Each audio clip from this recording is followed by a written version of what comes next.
அன்புமிக்க தாமரை சொந்தங்கள் அனைவருக்கும் வணக்கம்.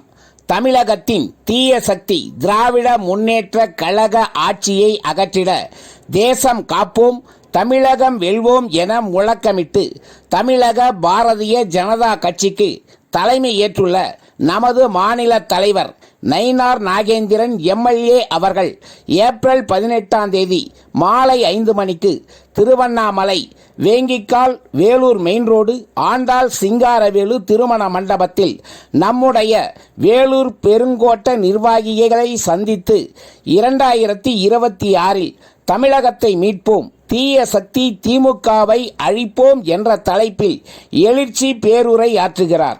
ஆகவே அனைத்து காவி சொந்தங்களும் பெரும் எண்ணிக்கையில் கலந்து கொண்டு நமது புதிய மாநில தலைவருக்கு உற்சாகமான வரவேற்பை நல்க வேண்டுமென உங்கள் அனைவரையும் அன்புடன் கேட்டுக்கொள்கிறோம்.